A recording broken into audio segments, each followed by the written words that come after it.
Boa noite, família Bemeyer. Boa noite a você que nos acompanha nesta quarta-feira, quarta de vida plena, meio da semana, 12 de abril. Tempo correndo, os dias vão passando e a gente vai vivendo a cada dia o cuidado, a graça, a glória, a presença de Deus na nossa vida. Seja bem-vindo ao nosso culto online neste meio de semana. Que aquilo que nós preparamos para Deus também abençoe o seu coração, onde quer que seja. Seja agora, ao vivo, ou seja em algum outro momento em que este culto chegar à sua tela, do smartphone, do seu tablet, do seu computador, da sua televisão, onde quer que seja e a qualquer momento, tenho certeza, Deus falará ao seu coração.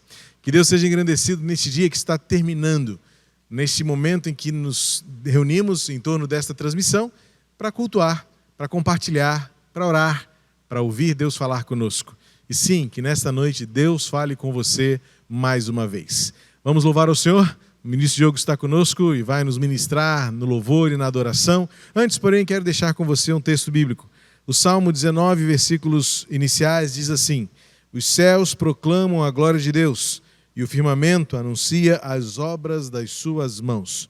Um dia discursa a outro dia e uma noite revela conhecimento a outra noite. Todos os dias Deus é revelado pelas suas obras. Todos os dias podemos conhecer e experimentar Deus falando conosco de muitas maneiras. O salmista olha para a criação e diz: Deus está falando comigo. O salmista olha Deus agindo na sua vida e pensa: Deus está falando comigo. Quantas vezes Deus fala conosco por pessoas que nos acolhem, que nos agradam, que nos abençoam.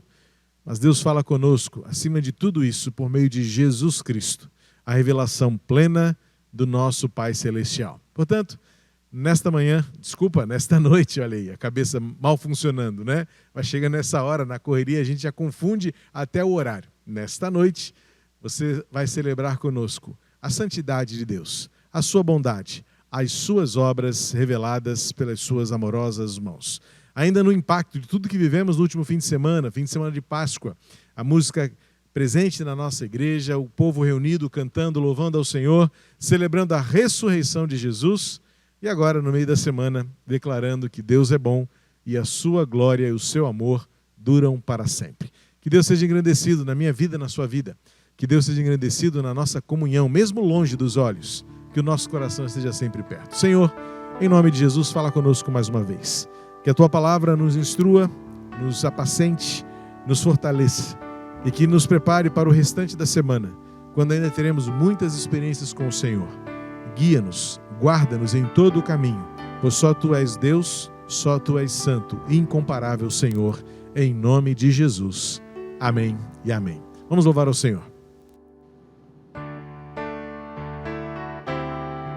Estamos aqui para adorar o Senhor. Dizer que Ele é santo.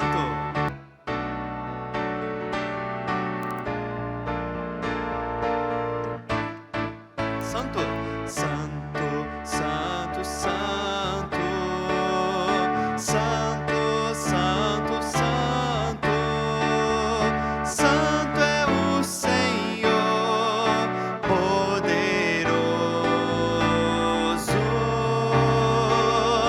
digno de toda honra, digno de toda glória e de receber hoje o louvor. Santo, santo, santo, santo, santo, santo, santo, santo é o Senhor, poderoso, digno de toda honra, digno de toda glória e de receber hoje o louvor. Declare. Louve, louve e exalte ao Senhor. Louve seu nome para sempre. Louve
nosso Deus é santo, é bom, é bondoso, é misericordioso. Vamos continuar adorando ao nosso Deus.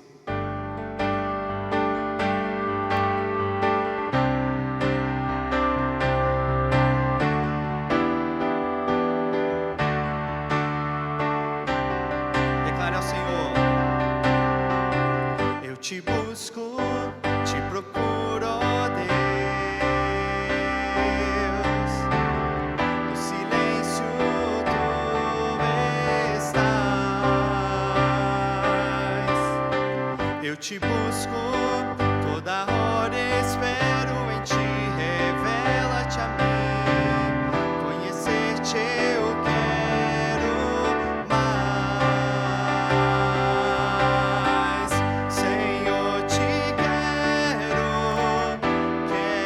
ouvir tua voz. Senhor, te quero mais. Quero tocar-te, tua face eu quero ver. Senhor, te quero mais. Prosseguindo, para o alvo eu vou. A coroa conquistar. Vou lutando, nada pode me impedir. Eu vou te seguir, conhecer-te eu quero mais. Senhor, te quero ouvir tua voz. Senhor, te quero mais. Quero tocar-te, tua face eu quero ver. Senhor, te quero mais. Só você de casa comigo, Senhor.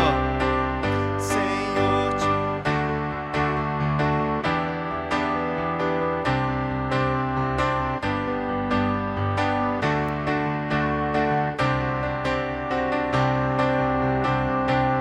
quero tocar-te, tua face eu quero ver. Senhor, te quero mais.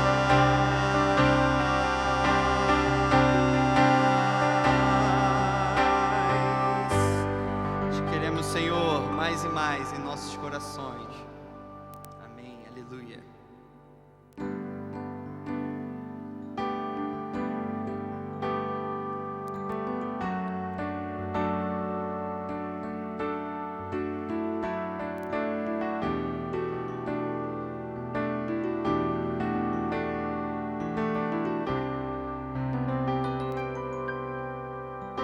Eu olho para a cruz, para a cruz eu vou, do seu sofrer participar, da sua obra vou contar. Meu Salvador na cruz mostrou o amor do Pai, o justo Deus. Pela cruz somos salvos. Pela cruz me chamou, gentilmente me atraiu e eu, sem palavras, me aproximo, quebrantado por seu amor.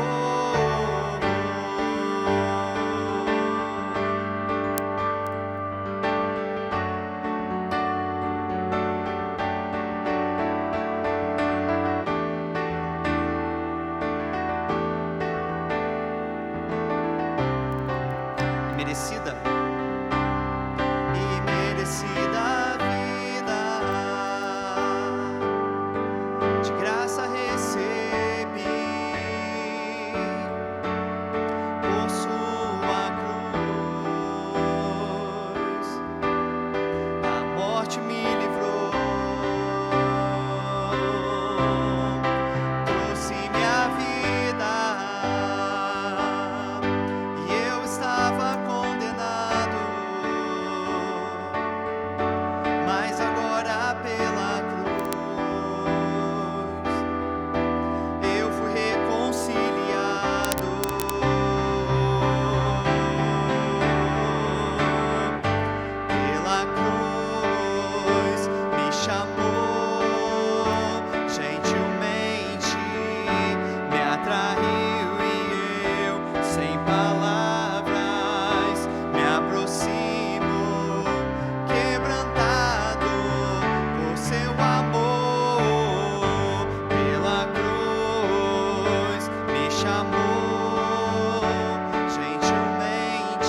chamou gentilmente, me atraiu e eu, sem palavras, me aproximo, quebrantado por seu amor, pela cruz me chamou gentilmente, me atraiu e eu, sem palavras, me aproximo, quebrantado por seu amor.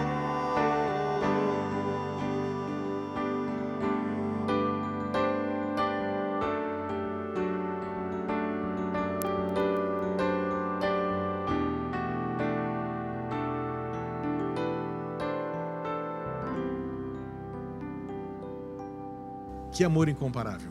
Este amor do Senhor que nos atraiu, que nos trouxe para junto dele. Por Jesus temos acesso ao trono da graça, como diz o escritor aos Hebreus no capítulo 12.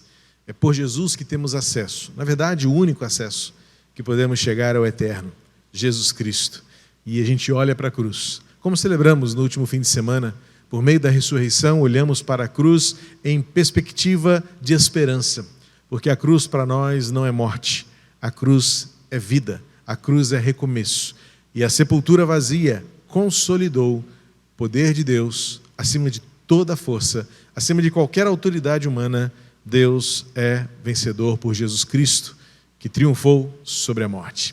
É por isso que nós temos esperança. É por isso, como refletimos no domingo passado, o poder da ressurreição transforma a nossa vida hoje. Crer na ressurreição não é apenas uma expectativa para aquilo que viveremos quando morrermos. O poder da ressurreição é algo que nos é dado para hoje. Jesus despediu-se dos seus discípulos dizendo em Atos 1, todo o poder me foi dado, toda a autoridade foi investida sobre mim hoje, agora. Jesus ressurreto é poder manifesto na minha vida e na sua vida para enfrentar o agora. Não sei o que você está vivendo. Estamos longe, você da sua casa, eu aqui do nosso salão de cultos, talvez agora ao vivo, no momento da transmissão online, talvez depois em algum outro momento em que você nos acessou pelo nosso portal, pelo nosso canal no YouTube. Não importa quando, não importa onde, o fato é que mesmo eu não estando aí com você, eu creio que Deus está.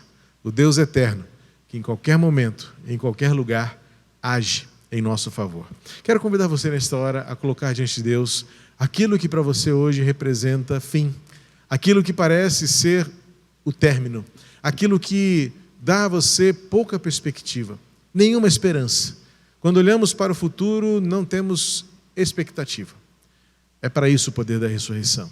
É por isso que nós olhamos para a cruz e é por isso que vamos para a cruz, porque é de lá que vem poder. É de lá que vem redenção, é de lá que vem perdão, a cruz de Jesus. Tudo o que você precisa está na cruz de Cristo. Olhe para ela, permaneça esperançoso, confie no Senhor. E nesta hora entregue para Deus aquilo que aflige o seu coração. Dores, sofrimento, medo, angústia, diagnóstico.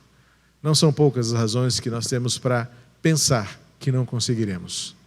Mas em Jesus temos por outras vezes todas as possibilidades de dar o próximo passo. E nesta hora eu oro, neste momento eu oro para que você experimente da parte de Deus o que só Ele pode lhe dar. Direção, consolo, sabedoria, resposta, perdão, milagre. Cremos no Cristo que realiza milagres. Vamos orar? Convido você a me acompanhar nesta oração, onde você está, a qualquer momento, receba esta oração como tendo sido feita de coração, para alcançar você, onde você está. E eu creio que no tempo de Deus haverá resposta. E esse tempo de Deus é perfeito para a sua vida, a partir da sua glória e da sua graça. Pai querido, nós olhamos para a cruz, nós vamos na direção da cruz, porque é de lá, da cruz, que recebemos graça, misericórdia e poder. O teu amor é incomparável, o teu amor é transbordante, imensurável, infinito, ilimitado. É por isso que nós nos apegamos a este amor nesta hora. E eu quero colocar diante de ti estas vidas, muitas vidas que nesta hora estão comigo nesta transmissão de culto. seja ao vivo agora, ou seja em algum outro momento, mas se este culto chegou a alguém, é porque o Senhor queres falar com essas pessoas. Tu tens um plano e um propósito na vida deles. Então eu clamo em nome de Jesus. Age para cada um, conforme a necessidade, conforme o que precisam.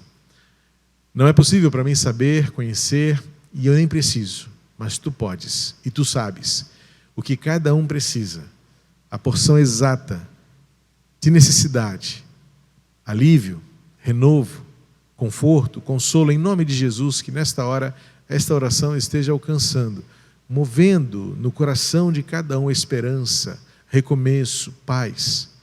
Glorifica o teu nome nessas vidas, ó Pai, e que possamos ouvir e saber de testemunhos, de vidas alcançadas e transformadas pelo poder que vem de Jesus, que morreu, ressuscitou, por isso vive e esperamos, um dia voltará. Senhor de todo o universo, Rei das nações, absoluto, poderoso, sobre nossa vida, no nome de quem eu oro, amém e amém. Que Deus abençoe você. Como eu disse no início do nosso culto, ainda um pouco sobre o impacto de tudo que vemos no último domingo, às 6h30 da manhã, eu até disse emocionado aqui, dirigindo o nosso culto, esta igreja nos surpreende. Às 6h30 da manhã nós já começamos com o auditório lotado. É surpreendente, porque no sábado à noite, muita chuva aqui na nossa região. Agora a chuva deu uma trégua para nós no início dessa semana, mas sábado foi chuvoso. Domingo, na hora do culto, de manhã, chuva em nosso bairro e o auditório lotado. Isso foi muito especial para o meu coração. Trouxe ao meu coração tantas certezas de que Deus tem no meio do nosso povo algo tão maravilhoso para fazer. Que culto especial foi celebrarmos a ressurreição de Jesus. Sentamos-nos à mesa do Senhor novamente, servimos o cálice, o pão, e juntos à mesa do Senhor celebramos em memória aquilo que Ele fez na cruz. Depois vivemos a experiência que nos é dada pelo poder da ressurreição, pela palavra de Deus, cantamos louvores, a igreja cantou lindo, e depois ainda nos assentamos à mesa para um café da manhã. O nosso auditório se transformou num grande local de comunhão, de troca, de conversa, de acolhimento. Louva a Deus por isso. Eu quero agradecer a Deus pela vida da equipe de hospitalidade da nossa igreja, o nosso ministério de comunhão, dirigido pela irmã Alzira, com os seus muitos membros de equipe. No sábado eu recebi imagens deles ali trabalhando na cozinha, preparando os kits do café da manhã, todos muito bem equipados, com higiene, touca, enfim, tudo muito bem feito para que o nosso café fosse bênção. E eu quero agradecer à equipe de hospitalidade, a nossa equipe do Ministério de Comunhão, que se dedicou, que se empenhou e que nos ofereceu aquele momento tão precioso de café da manhã. Muito obrigado. Deus seja engrandecido na vida de vocês pela disponibilidade e disposição de servir ao Senhor. Também quero registrar aqui que ontem, na terça-feira, eu estive na nossa fazenda Bethesda. Estive ali junto com o irmão Nelson e a equipe, irmã Maristela, estava lá também um casal de novos em nossa igreja, o Rubens e a Elemara, estão ali ajudando, cooperando. Estive com a nossa professora Thalita, estive com a nossa cozinheira Neide. Pastor Fabrício iria comigo, mas por questões familiares, a saúde da Nandinha, ele precisou ficar em casa, dando assistência e apoio à sua família. Ele não pôde ir comigo, mas eu vivi um momento muito especial ontem, no horário do almoço, em que a turma da manhã se despede e a turma da tarde chega. Nós fizemos um pequeno momento de celebração de Páscoa com eles. Eu compartilhei com as duas turmas o que a Páscoa representa para nós e como não podia deixar de ser, aquelas crianças precisam de uma experiência afetiva e afetuosa. E nós levamos ovos de Páscoa para eles. E aí você pensa, mas será que não confundiu? Ao contrário. Eu pude trazer à memória deles que todas as vezes agora que eles comerem um bombom, uma barra de chocolate, até um ovo de Páscoa, eles saibam que isto tudo, na verdade, não é por causa de um coelhinho, não é por causa de um outro personagem qualquer, é por causa de Jesus. Jesus morreu e ressuscitou. E eles repetiram comigo, Jesus está vivo. E alguns deles até disseram, Jesus está vivo no céu e no meu coração. Eu fiquei muito emocionado, porque é uma semente sendo lançada no coração daquelas crianças. E estar com eles ali naquele momento de refeição aquece o coração. Eu quero desafiar você a participar dessa equipe que vai semanalmente e 3 dias por semana ali na Fazenda Bethesda para dirigir e realizar o projeto Catuca, o projeto de contraturno escolar. Nesta terça-feira, representando a nossa família, nós estivemos ali com eles, entregamos ali para as 2 turminhas de crianças ovos de Páscoa, oramos e agradecemos a Deus por Jesus ser a nossa ressurreição. Seria muito frustrante falar para eles de Páscoa e não dar a eles uma oportunidade. Uma criança, pelo menos, disse: eu não comi nenhum chocolate. E a tia perguntou: por quê? E ela falou: porque minha mãe não tem dinheiro. E nós pudemos ser presença na vida daquela criança ali com um ovo de Páscoa. E eu tenho certeza que a partir de agora, como nós comemos um pão e tomamos um cálice e nunca nos esquecemos que isso tudo é porque Jesus morreu na cruz, eu espero que aquelas crianças também nunca se esqueçam, quando comerem em qualquer dia, a qualquer momento, um bombom, uma barra de chocolate, elas nunca se esqueçam de que Jesus está vivo, porque Jesus vive no nosso coração. Parabéns, irmão Nelson, a pastor Fabrício e toda a equipe do Instituto Transformar pelo trabalho realizado ali no Projeto Catuca, junto com a irmã Maristela, que é a coordenadora pedagógica, professora Thalita, irmã Neide. Deus seja louvado pela vida de vocês e que essas crianças levem no coração esta semente da vida que temos em Jesus. Nós vamos cantar ao Senhor, nós vamos dedicar ao Senhor neste momento dízimos, ofertas. Você verá em nossa tela as nossas informações bancárias para que você continue sustentando este nosso trabalho, esta nossa ação. Uma informação importante para a igreja também. Na semana passada, nós recebemos um apelo, na verdade, um clamor que veio da Missão Mais, da qual são nossos missionários, o pastor Gilberto Busto e a irmã Priscila. Priscila esteve na Tailândia recentemente, muitos acompanharam as informações que ela nos trouxe, para fazer ali um tratamento com as mulheres, ministrar as crianças ali, e ao retornar, uma irmã, pastora ali naquela localidade, foi presa. E foi presa de forma truculenta, violenta, as autoridades não queriam de forma alguma liberá-la da prisão, acusada de ofender a fé daquele país, onde é de fato proibido anunciar e falar de Jesus, e surgiu-nos uma oportunidade. Ela não tinha perspectiva de liberdade, mas da noite para o dia, em resposta às orações, Deus abriu uma porta e um juiz determinou uma fiança para que ela fosse libertada e voltasse à sua família. Para nós, de fato, um valor que pode ser alto, mas no total não foi. Por R$10.000, nós pudemos abençoar aquela irmã, pastora, missionária, e ela foi liberta. E a nossa igreja contribuiu com uma oferta de R$2.000, que era o que faltava para completar o valor necessário. Esta irmã está livre, graças a Deus. Esta irmã voltou para o seio da sua família, para o seu esposo, para os seus filhos, e voltou para a sua igreja, para continuar falando de Jesus. Porque a sua oferta faz isso acontecer.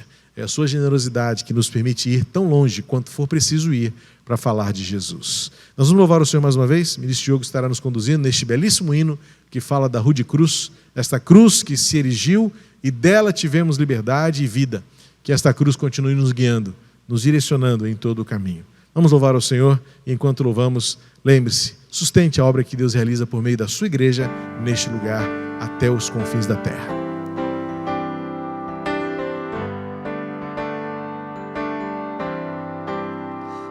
De cruz se erigiu, dela o dia fugiu, revelando vergonha e pavor. Mas eu amo a Jesus que morreu nessa cruz, dando a vida por mim, pecador. Sim, eu amo a mensagem da cruz, suas bênçãos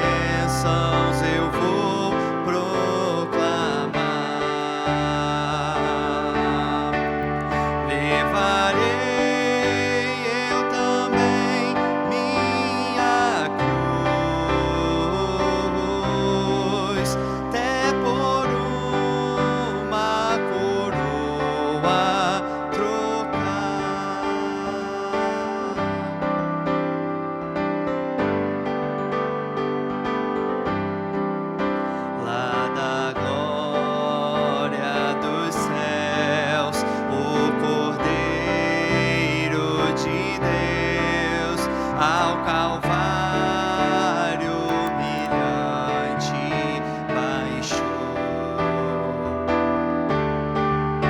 E essa cruz tem pra mim atrativos sem fim, porque nela Ele me resgatou. Se eu amo a mensagem da cruz, suas bênçãos eu vou proclamar. Levarei eu também minha cruz, até por uma coroa trocar.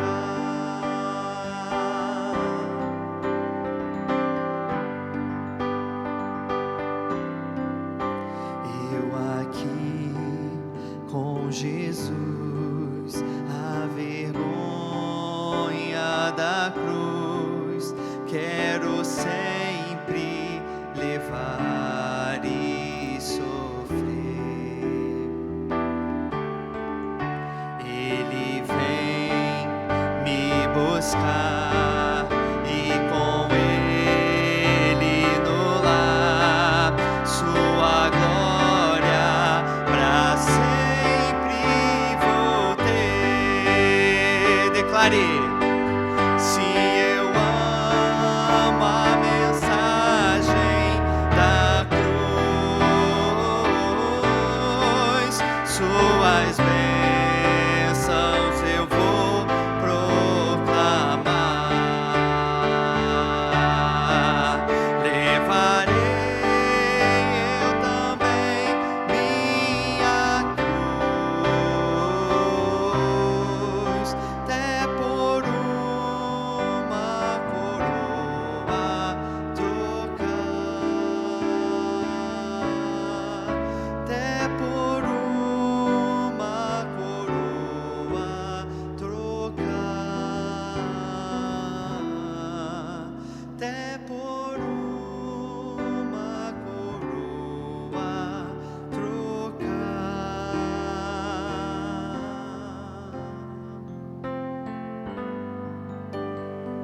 Antes de meditar na palavra, o texto bíblico separado para hoje, eu quero intensificar, não é? E estender este convite a todos que nos assistem, para que o próximo domingo você esteja conosco mais uma vez.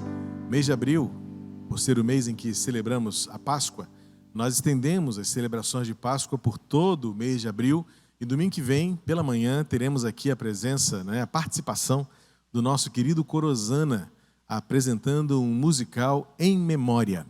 O nome já é sugestivo porque vai falar do que nós temos em mente a partir daquilo que Cristo fez por nós, em memória de mim. Então, você é meu convidado, você é convidado da nossa família para estar conosco. Cada corista, sem dúvida alguma, convidará algum familiar, algum parente, e nós vamos ver a nossa casa lotada para celebrarmos juntos mais um pouco da ressurreição de Cristo por meio do amor que Deus tem por nós. Então, domingo que vem, às 10 horas, agora voltamos ao horário normal. Domingo passado foi só às 6h30, extraordinariamente por ser domingo de Páscoa. Domingo que vem voltamos ao normal, com as classes às 9 horas, o culto às 10, com a participação mais que especial do nosso querido Corozana, sob a regência do irmão Geraldo, retornando aí a sua condução, né? Muito bom ver o Geraldo de volta, atuando à frente do Corozana. E pela manhã, então, o culto será dirigido pela música do nosso querido Corozana. E à noite, fizemos uma mudança no nosso calendário para adequá-lo à agenda do pastor Israel. O culto da noite será mais um culto dirigido pela juventude, tá bom? Então anote em sua agenda, domingo esteja conosco, vai ser bênção celebrarmos juntos como igreja ao Senhor, tanto pela manhã quanto à noite. Convido você a acompanhar a leitura que farei em 1º livro de Reis, capítulo 17. Se você puder, abra a sua Bíblia onde você está e acompanhe esta leitura que farei desse trecho, deste momento na vida do profeta Elias, em que observamos e aprendemos a soberania de Deus em todas as circunstâncias. Deus soberano, operando em tudo à nossa volta, mesmo quando as coisas reagem e acontecem de maneira contrária à nossa vontade. Ou até mesmo, muitas vezes, contraria a nossa expectativa. Achamos que Deus fará de um jeito e Ele faz de outro.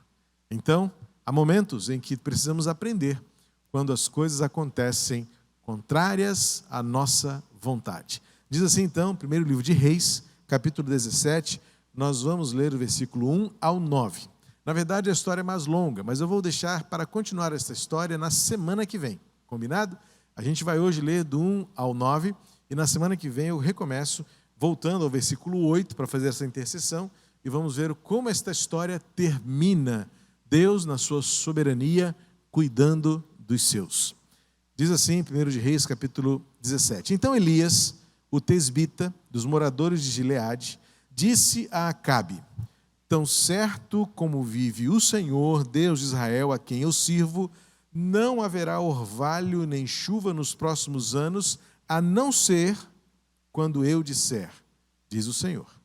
Então a palavra do Senhor veio a Elias dizendo: saia daqui, vá para o leste e esconda-se junto ao ribeiro de Querite, nas imediações do Jordão.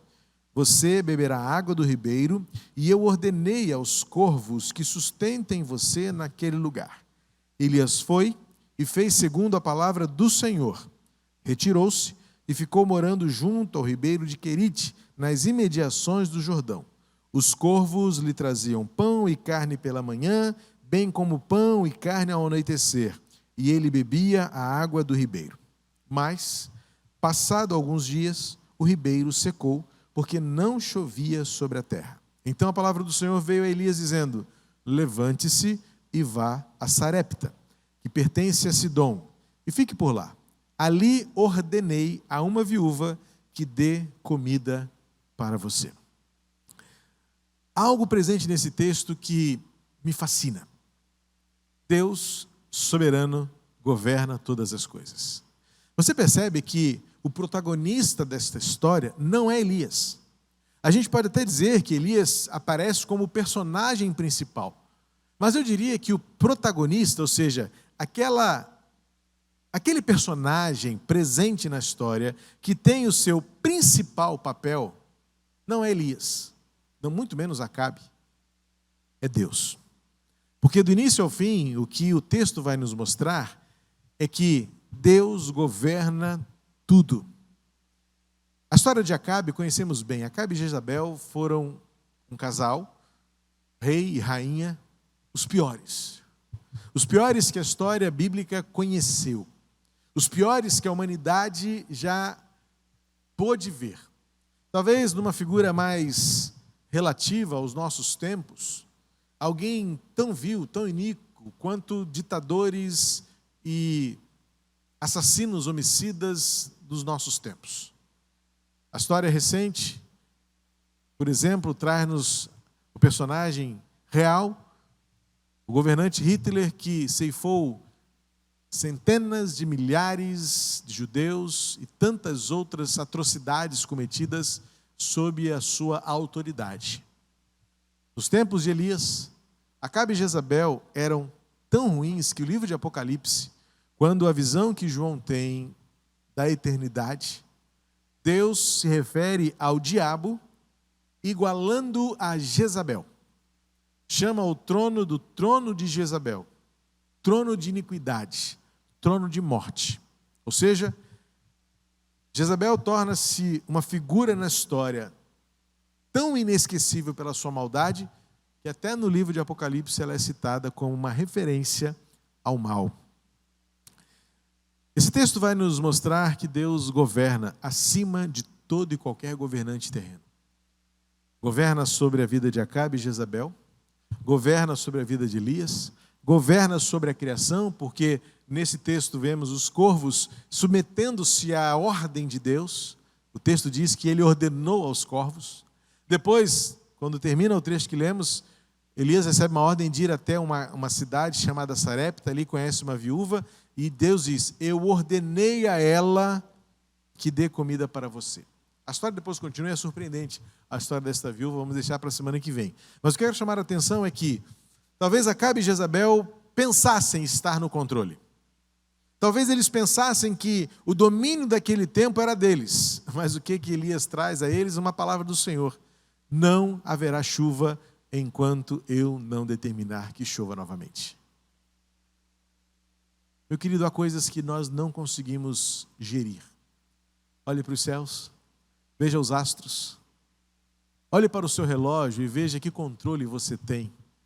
Qual é o poder e força que você tem sobre as coisas criadas por Deus, as quais nós chamamos natureza. Talvez Acabe e Jezabel pudessem perceber-se muito fortes, governantes poderosos. Talvez gozassem de alguma vantagem ou de alguma admiração por alguns poucos, evidentemente, porque eram muito maus, mas talvez alguns gostassem do governo deles, e eles então se achassem os melhores, os mais poderosos. E então vem uma palavra de um profeta que diz: não vai chover mais. E Acabe, o que você vai fazer diante disso?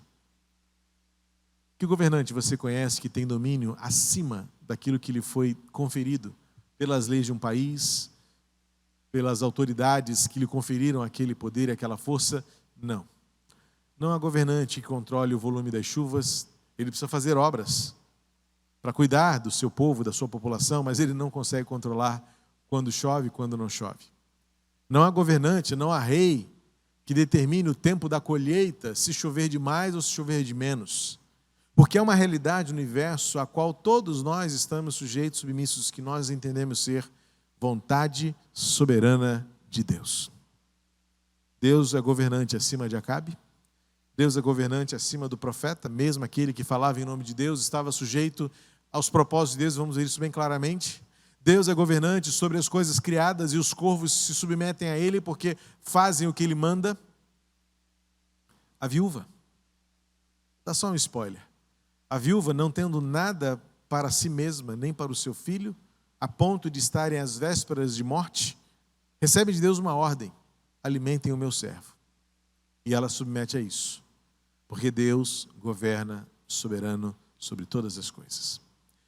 Esta é uma lição essencial para você compreender o que o texto vai nos ensinar. Porque a verdade estabelecida nesse texto está sobre esta convicção: Deus governa sobre todas as coisas. Creia nisso. Seja qual for a situação que você ou eu estejamos passando, seja por quanto tempo estejamos esperando, seja quanto tempo for o tempo da escassez, ou até mesmo o tempo das chuvas fortes, Deus governa soberano. E eu confio que Ele sabe o que está fazendo. A nossa fé, e eu quero encorajar você a desenvolver fé, de que Deus sabe o que está fazendo. Mas aos nossos olhos parece absurdo. E esse texto vai nos mostrar que Deus sabe o que está fazendo. Primeiro porque Ele vai mostrar para Acabe que ele não tem todo o poder. E isso é uma coisa que Deus vai nos mostrar todas as vezes. Nós temos limites. Nós temos capacidade e competência limitadas. Nós não conseguimos fazer tudo o que queremos e nem devemos fazer tudo o que queremos. Mostra que nós temos limite. Acabe poderia se achar o grande rei. Elias poderia dizer que fala em nome de Deus, então tem muita autoridade sobre tudo e sobre todos, mas ele mesmo se sujeita e submete. As aves podem voar por onde querem, quando não estão presas em gaiolas. Elas voam livremente de um topo para outro de um prédio, voam sobre as montanhas, pousam na beira do mar, mas elas também submetem à vontade de Deus, porque elas só fazem o que Deus manda. É assim que nós vivemos. Deus governa. E então Acabe, sentindo-se todo poderoso, toda autoridade, recebe de Elias uma palavra: não haverá chuva, sequer orvalho nos próximos anos, a não ser quando eu disser.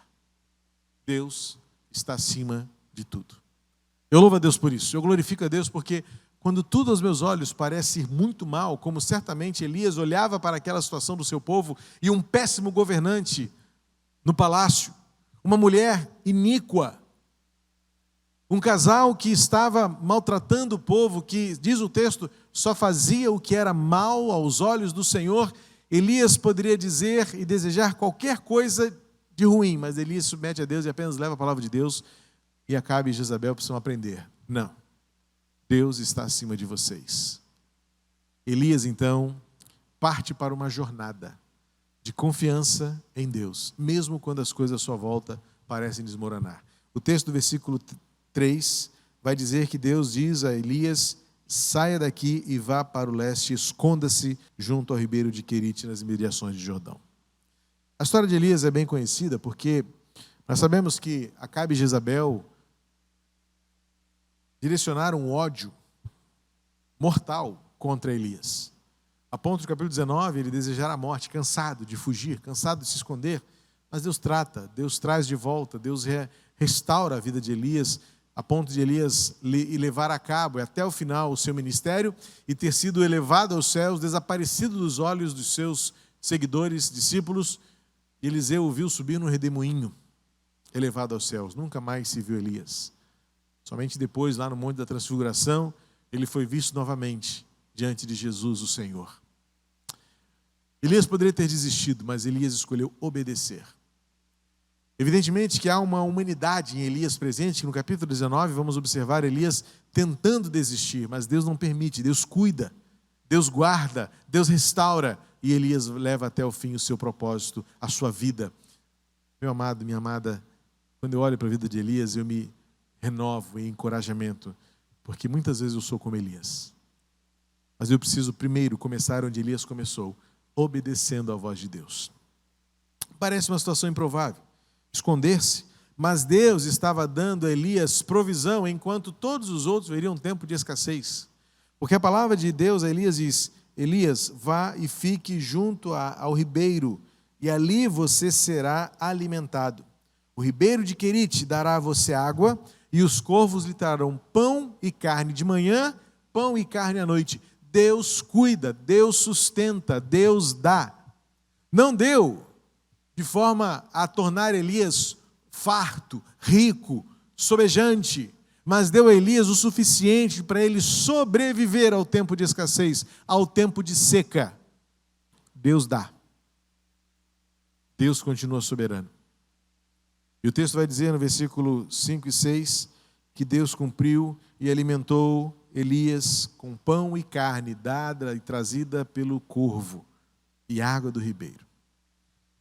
Mas aí vem o versículo 7. O versículo 7 começa com uma conjunção que eu gosto muito de destacar no texto bíblico, que é aquela conjunção que contrasta. Mas, diz o versículo 7, mas passados alguns dias o ribeiro secou. Eu depreendo algo interessante aqui nesse texto. Elias era profeta de Deus, falou em nome de Deus, tinha obedecido a Deus, mas tem uma hora que chega para Elias também a escassez de todo mundo. É um princípio de Deus estabelecer que o sol brilha para todos e a chuva, quando cai, cai sobre muitos. Não cai em todo lugar, porque as nuvens andam de um lado para o outro, mas quando cai numa localidade, não escolhe uma única cabeça para cair. Significa que o tempo da escassez, profetizado por Elias, chegou até ele, o ribeiro seca. Há um momento na nossa vida que o ribeiro também há de secar. Nós também teremos um momento de tribulações e privações. Lembra de José do Egito? Que foi alçado ao posto de governador, porque Deus deu a ele o conhecimento num sonho, dado ao rei, ao faraó, de que haveria 7 anos de fartura e 7 anos de escassez e fome e morte. José entendeu aquilo e preparou-se para os 7 anos de escassez, guardando nos celeiros do Egito tudo que era necessário a partir dos anos de fartura. José foi escolhido por Deus, mas ele também teve de enfrentar a escassez. Elias foi escolhido por Deus, o profeta de Deus, mas também o ribeiro secou diante dele. Amados, ribeiros secam. E todos nós um dia poderemos estar diante de ribeiros secos. Talvez alguns estejam hoje vivendo um ribeiro seco. Eu conheço pessoas que passaram anos diante de um ribeiro seco. Tão seco que o solo rachou.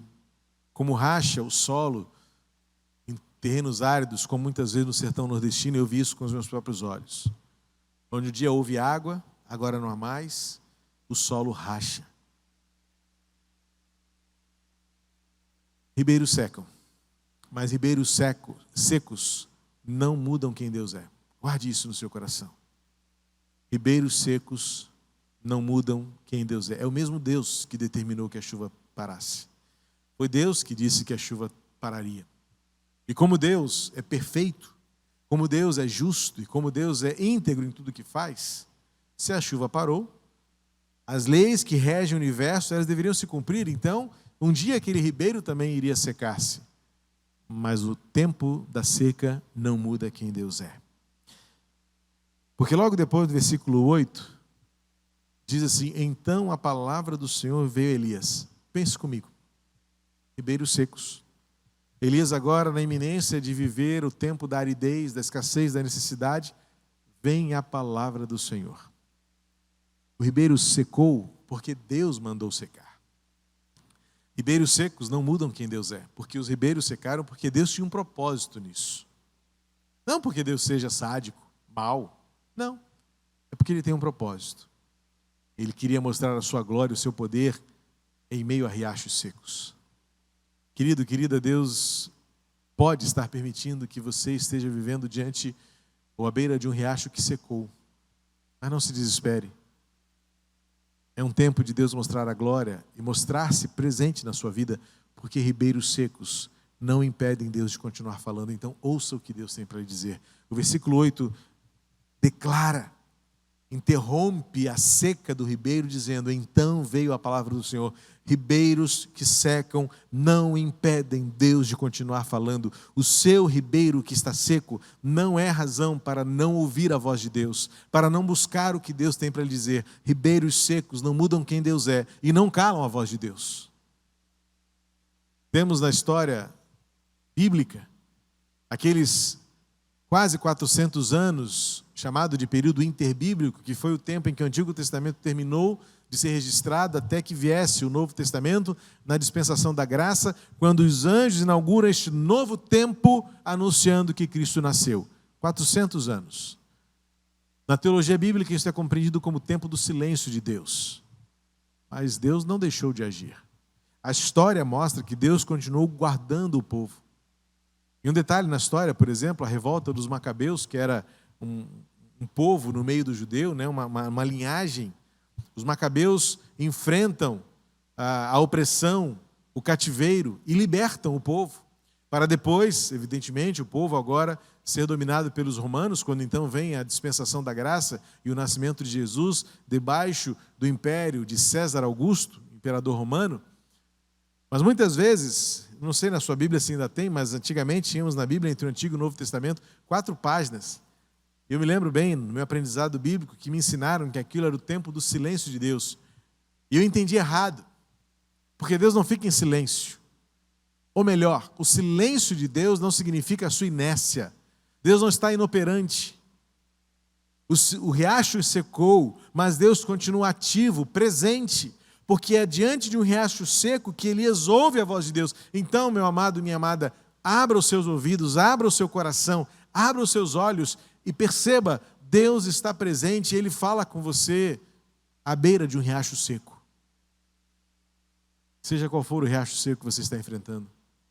A dor, o sofrimento, a angústia, o medo, um diagnóstico, uma crise, uma falta, um pecado, uma traição, um abandono. Quantas seriam as formas de eu descrever o seu riacho seco? Mas você sabe bem do que eu estou dizendo. Lembre-se, Deus governa soberano acima de todo governante deste mundo. Elias experimenta a presença de Deus porque ele se dispõe a obedecer à voz de Deus. Assim como os corvos, assim como esta viúva, há algo que permeia esta narrativa bíblica mostrando que Deus fala e alguém ouve. E quando alguém ouve e obedece, coisas acontecem. O corvo alimenta, o riacho supre, a viúva alimenta. Riachos secos não mudam quem Deus é. Riachos secos não impedem Deus de continuar falando. E Deus fala de modo surpreendente. Porque agora a ordem é intrigante. Levante-se, vá a Sarepta, que pertence a Sidom, e fique por lá. Ali ordenei a uma viúva que dê comida para você. No riacho, com a água, os corvos. E agora, no riacho seco, alguém, um semelhante, que mesmo sendo tão improvável, será um instrumento de Deus para suprir Elias.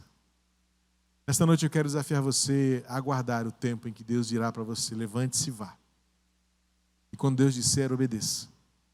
Porque Deus poderá dar a você uma ordem surpreendente. Quando você menos espera, Deus suprirá, Deus responderá, Deus revelará que enquanto você estava à beira de um riacho que secou, Ele estava lá em Sarepta, movendo o coração de uma viúva, preparando-a para ser bênção na vida de Elias.